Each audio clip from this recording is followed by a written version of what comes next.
Bonjour, maintenant nous avons la chance d'avoir la docteure Jeanne Leseur qui a travaillé au centre Chronos à Bichat, à Paris, sur les différents biomarqueurs qui peuvent distinguer la dépression unipolaire de la dépression bipolaire, ce qui est un enjeu tout à fait majeur. Jeanne, est-ce que tu pourrais nous expliquer ton étude et pourquoi c'est un enjeu tout à fait majeur ? Mais effectivement, c'est un enjeu majeur puisqu'à l'heure actuelle, il est encore difficile de distinguer la dépression unipolaire et bipolaire, puisque le retard diagnostique dans la dépression bipolaire est en moyenne encore de 8 ans, ce qui mène à la prescription de thérapeutiques parfois inadaptées, puisque les prises en charge sont différentes chez ces patients. Et ces prescriptions augmentent la morbidité et la mortalité chez ces patients. Donc, à l'heure actuelle, il existe encore un enjeu important pour différencier ces troubles et mieux traiter nos patients. D'accord. Et alors, comment tu as essayé du coup de différencier finalement ces deux formes de dépression ?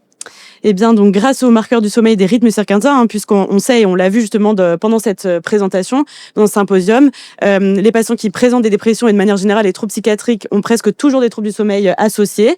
Et donc, notamment dans la dépression unipolaire et bipolaire, on retrouve ces troubles du sommeil chez ces patients.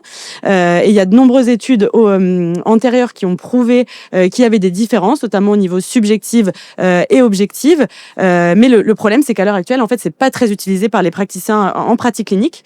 Et donc, le but de l'étude, c'était de faire un modèle prédictif qui permette aux cliniciens de se baser sur des marqueurs du sommeil et des rythmes circadiens dans leur pratique clinique pour mieux différencier ces deux troubles. C'est super utile, c'est original de combiner l'ensemble de ces marqueurs, donc clinique, subjectif, oui. Objectif avec l'actrimétrie, objectif avec la polysomnographie. Oui. Et donc, du coup, qu'est-ce que ton étude a retrouvé comme marqueur qui peut aider à différencier ces deux formes de dépression ?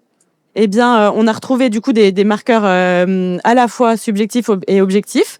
On retrouve donc dans le modèle final, on retrouve 3 marqueurs actimétriques, notamment l'efficacité de sommeil qui est moins bonne chez les patients qui présentent une dépression unipolaire par rapport à ceux qui présentent une dépression bipolaire, une activité psychomotrice la nuit qui est moins importante chez les patients qui présentent une dépression bipolaire et un repos par 24 heures plus important chez ces patients-là aussi.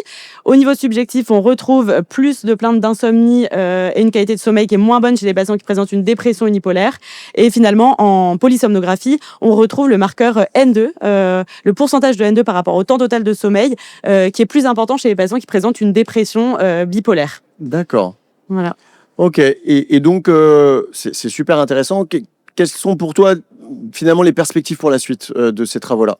Et bien du coup, là, ce qui est déjà intéressant, c'est qu'on a retrouvé vraiment 2 profils cliniques assez différents chez ces patients, mais ça reste quand même assez catégoriel. Et donc, le but, la perspective, c'est de faire déjà une validation externe, parce que là, c'est vraiment la première étape d'un modèle prédictif. Et donc, c'est de continuer à faire des modèles avec un peu plus dimensionnels, en intégrant plus de variables, pour permettre donc encore mieux de diagnostiquer les 2 troubles.